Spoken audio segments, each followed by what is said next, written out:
नमस्कार दोस्तों, मैं हरेंद्र गौतम आपका स्वागत करता हूं अपने YouTube चैनल पे।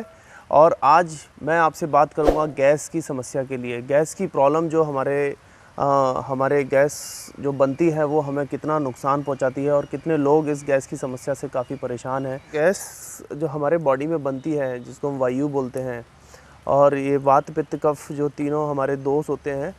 तो ये जो गैस हमारे बॉडी में वायु का पूरा जो जब बनना होता है तो आप महसूस करोगे कि आपकी पूरी बॉडी में पेन स्टार्ट हो जाएंगे। आपकी बॉडी में जो पेन है वो ट्रैवल करता है।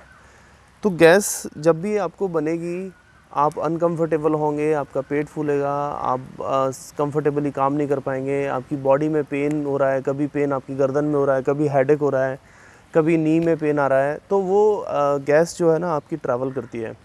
तो क्योंकि प्राण वायु हमारी बॉडी में जब अंदर जा रही है, जब हम सांस लेते हैं तो वो प्राण वायु है। और जब वो प्राण वायु जो दूसरी वायु है वो अपान वायु है। अपान वायु जब बनती है, जब हमारी बॉडी के अंदर जो भी हमने मटेरियल डाला है, जो भी खाना खाया है, जो भी हमने पूरे दिन में एक्टिविटी की है, मतलब जो खाने पीने से रिलेटेड है, तो जब वो पूरी तरह से डाइजेस्ट नहीं होती है तो फिर वो गैस फॉर्म में क्रिएट होने लगती है, बनने लगती है। और जब वो गैस बनती है तो फिर वो आपको परेशान करना चालू करेगी।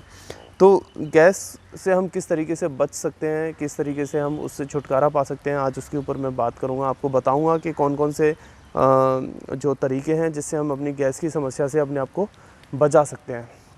सबसे पहले मैं आपसे ये रिक्वेस्ट करना चाहूँगा कि आप अपनी कुछ आदतों को 101% जो है ना बदलने की कोशिश कीजिए। सबसे पहले कि आप जब सुबह मॉर्निंग में उठें तो आपको पानी पीना है।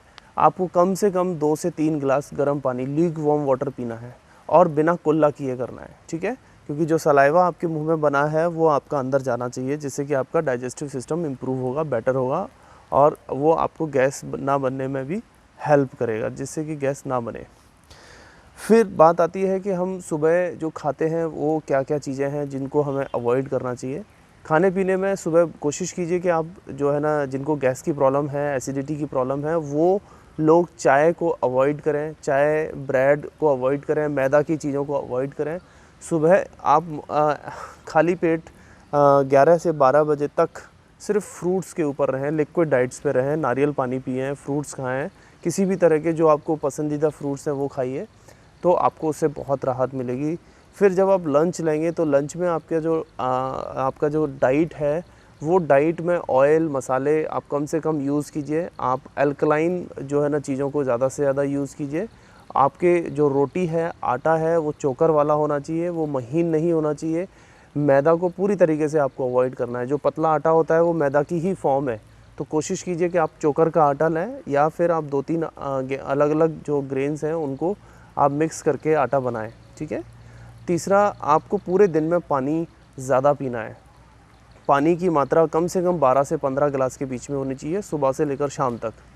और कुछ लोग कहते हैं कि सर हमें तो पानी प्यास लगती ही नहीं है। पानी प्यास इसलिए नहीं लगती है क्योंकि हम कोई एक्टिविटी नहीं कर रहे होते हैं, और एक्टिविटी नहीं करेंगे तो बॉडी में सर्कुलेशन नहीं होगा, बॉडी में स्वेट आउट नहीं होगा, तो आपको प्यास नहीं लगेगी। तो आपकी बॉडी को आप कोशिश कीजिए कि आरामदायक नहीं बनाना है, उसको एक्टिव रखना है। तो आप घर के कुछ काम कीजिए। आप जो है ना जहाँ तक पॉसिबल हो सीढ़ियाँ यूज़ कीजिए, आप पैदल जाइए मार्केट तक। तो ये सब चीज़ों को आप ऐड कीजिए अपनी लाइफ में, जिससे कि आपकी बॉडी में ब्लड सर्कुलेशन ठीक होगा और वो वायु जो बन रही है वो रिलीज़ होगी।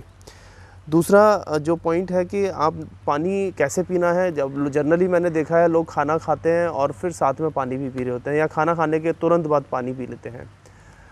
मैं आपको एक सिंपल लॉजिकल बात बोलूँगा कि ये जो खाना हम खाते हैं वो हमारे पेट में जाता है, और पेट में अग्नि होती है, ठीक है, जठरांगनी जिसको बोलते हैं, वो एक्टिवेट हो जाती है। जो जूसेस रिलीज़ होते हैं वो डाइजेशन में हेल्प करते हैं। वो हीट से ही हमारे डाइजेस्ट होते हैं, और उसमें काफ़ी टाइम का एक प्रोसेस होता है।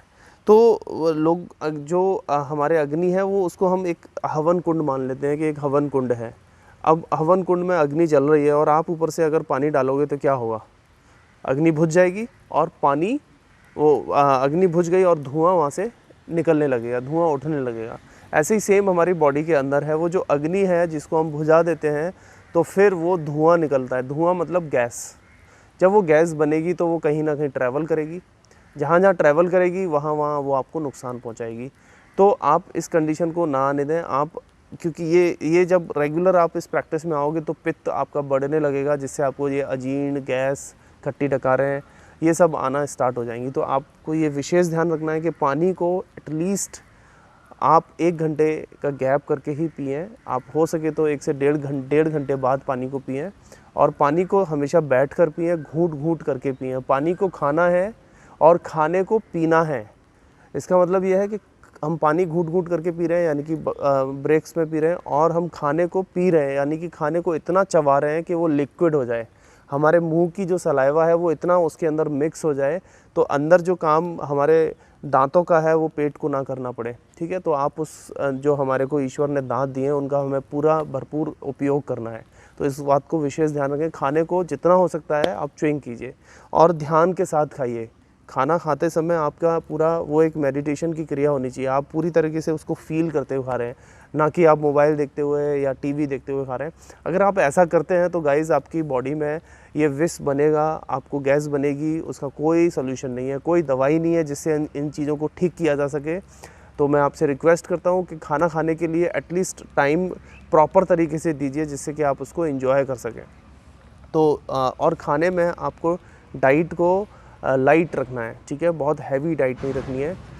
हमारी बॉडी के अंदर जो हम स्पेस है स्टमक में वो आपको प्रॉपर तरीके से फिल करना है, जिसमें 25% हमने फूड को देना है और 25% वाटर को देना है और 50% एयर को देना है, जिसको हम देते ही नहीं है। हम लोग क्या करते हैं उल्टा 75% फूड डाल देते हैं अंदर, और जो 25% है उसको पानी से भर देते हैं, वो भी गलत तरीके से, और वायु के लिए कोई जगह ही नहीं होती। जो हमारे को वहाँ पर ऑक्सीजन चाहिए वो जगह ही नहीं होती। तो फिर क्या होगा, हमारे बॉडी के अंदर विष बनेगा, गैस बनेगी, जहर बनने लगेगा, पित्त बढ़ने लगेगा और आपको प्रॉब्लम्स आएगी। हमारी आंखें कमज़ोर होंगी, हमारे बाल झड़ने लगेंगे, स्किन डल हो जाएगी, और आर्थराइटिस और अलग अलग बॉडी पेन्स, हेडेक, इंसोम्निया, इस तरह की प्रॉब्लम्स चालू हो जाएंगी, क्योंकि पेट का बहुत बड़ा रिलेशन है। तो ये ध्यान रखिए। शाम को आप कोशिश कीजिए कि आप अपनी चाय के रिप्लेसमेंट की जगह आप ग्रीन टी को जोड़िए। अगर आप चाय भी पीते हैं तो चाय से पहले आप एटलीस्ट आधा घंटे पहले 1 गिलास पानी पी लें।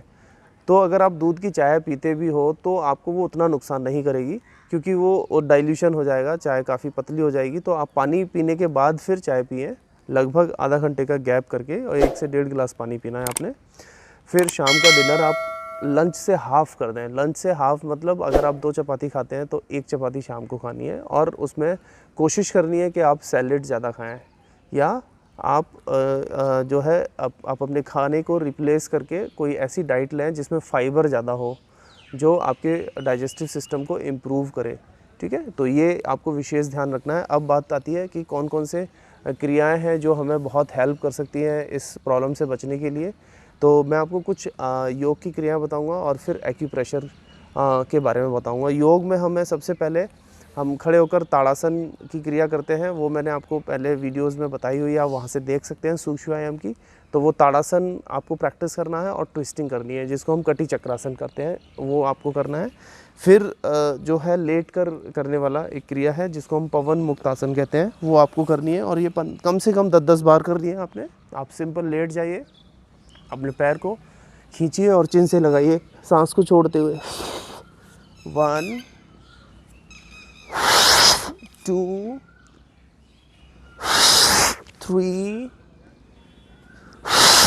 4। इसी तरह आप दोनों पैर से 10-10 बार एटलीस्ट कीजिए, और फिर दोनों पैरों को एक साथ पकड़ के होल्ड कीजिए। ठीक है, इस पोजीशन में।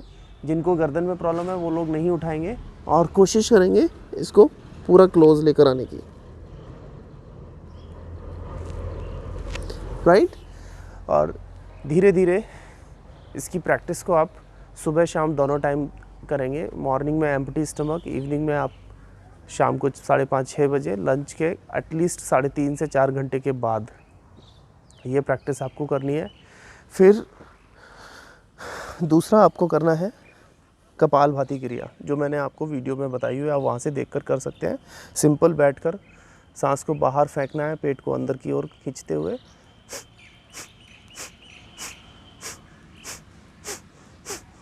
राइट, और एक अग्निसार क्रिया होती है जिसको मैं जो है ना एक वीडियो के माध्यम से आपको बताऊंगा। अभी मैंने उसके ऊपर वीडियो नहीं बनाई है, लेकिन मैं फिर भी आपको वो टेक्निक थोड़ा सा बताता हूँ कि आपको वो सांस लेकर नाक से मुंह से छोड़नी है और पेट को अंदर बाहर करना है इस पोजीशन में। देन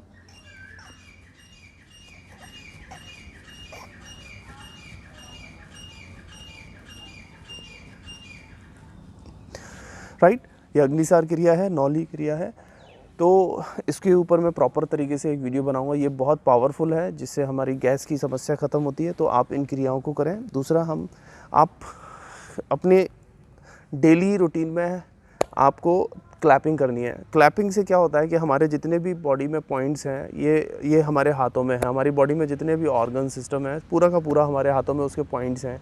तो वो बहुत ज़्यादा इफेक्टिव होता है। जब हम क्लैपिंग करते हैं तो वो पॉइंट्स एक्टिवेट होते हैं और वहाँ पर एनर्जी का संचार होता है। जब एनर्जी पूरे में रोटेट करेगी, सर्कुलेट होगी, तो हमारी गैस की प्रॉब्लम वहाँ से ख़त्म होगी। तो आपको कोशिश करनी है कि इस एरिया को ज़्यादा फोकस करना है। तो फिंगर्स को बाहर की तरफ रख के आप ये क्लैपिंग करेंगे, राइट। और आप कम से कम ये 100 काउंट एक बार में करना है, और आप इसको दिन में 2-3 बार भी प्रैक्टिस कर सकते हैं। ये बहुत इफेक्टिव है। और ये जब पूरा बजाते हैं तो ये पूरी बॉडी के लिए है, लेकिन जब हम सिर्फ हथेली को यूज़ कर रहे हैं तो हमारी इंटेस्टाइन और स्टमक कवर हो रहा है, ठीक है। बाकी आप यहाँ पर पॉइंट को प्रेस करेंगे। आपको सेंटर में यहाँ पॉइंट पे प्रेस करना है, जिससे कि आपका स्टमक से गैस रिलीज़ होगी, इंटेस्टाइन आपका एक्टिवेट होगा। और ये आप इसी तरह आपको 10-10 बार करना है। इसके लिए एक जिम्मी भी आता है, आप उसको भी यूज़ कर सकते हैं, या किसी भी एक मोटी चीज़ को यूज़ कर सकते हैं जिसका सरफेस थोड़ा सा राउंड हो, जिससे आपको चुभे ना, ठीक है। तो ये दोनों हाथ पे कर सकते हैं। तीसरा पॉइंट, हमारे दोनों ये हमारे पैर की टो और फिंगर के बीच में, टो और ये फर्स्ट टो के बीच में होता है। तो यहाँ पर आपको ये पॉइंट को प्रेस करना है और कम से कम 20-20 बार प्रेस करना है। या आप यहाँ पेन को फंसाकर भी रोल कर सकते हैं हल्का हल्का, तो ये आपको काफ़ी हेल्प करेगा। ये पॉइंट आप देख पा रहे होंगे, ये पॉइंट को आपको प्रेस करना है। 1 2 3 4 5 6 7 8 9 10। इसी तरह दूसरे पैर पे करना है, ठीक है। 1 2 3 4 5 6 7 8 9 10। तो ये बहुत पावरफुल है। जैसे हमने क्लैपिंग की है, वैसे ही पूरा के पूरे पॉइंट्स हमारे कानों में भी हैं, और वो बहुत कमाल का जहाँ वहाँ से रिजल्ट मिलता है, उसको ऑरिकुलर थेरेपी बोलते हैं। तो ऑरिकुलर थेरेपी में ये जो पॉइंट्स हैं उनको एक्टिवेट करने के लिए बहुत स्पेसिफिक पॉइंट्स लगाए जाते हैं। लेकिन मैं आपको एक जनरल आइडिया दे रहा हूँ, जनरल एक टेक्निक बता रहा हूँ, जिससे आपके सारे पॉइंट एक्टिवेट हो जाएंगे। जैसे हमने हाथों पे किया, उसी तरीके से कान की भी एक एक्सरसाइज होती है। आपको कान को रोटेट करना है क्लॉकवाइज। अपनी हथेली को कान पे रखिए और इस तरीके से रोटेट कीजिए। आपका कान पूरा दबने लगेगा। और इसी तरह 10 टाइम, और फिर एंटी क्लॉकवाइज 10 टाइम ये कीजिए। और हल्का सा अपने कानों को ऊपर से नीचे की ओर मसाज कीजिए। तो ये बहुत पावरफुल है। इससे आपकी आपको गैस में रिलीफ मिलेगा और आपको काफ़ी आराम महसूस होगा, राइट। ये प्रेस करते हुए धीरे धीरे मसाज करेंगे। तो इन बातों को ध्यान में रखिए, और आप महसूस करेंगे कि आपको गैस में तुरंत रिलीफ मिलेगा, इंस्टेंट रिलीफ मिलेगा। आप ये प्रैक्टिस आपको दोहरानी है। जो बातें हैं उनको बहुत अच्छे से समझना है, खाने पीने की बातों को, हैबिट्स को चेंज करना है। और जो आपको मैंने बताया है कि मॉर्निंग से लेकर नाइट तक का आपका क्या रूटीन है, आप उसको फॉलो करेंगे तो आपको बहुत बेहतर रिजल्ट मिलेगा। 100% आपकी गैस की प्रॉब्लम ठीक हो जाएगी।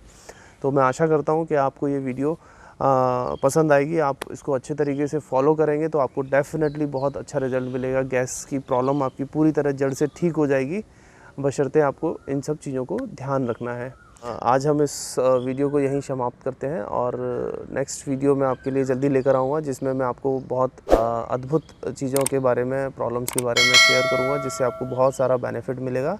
धन्यवाद, नमस्कार।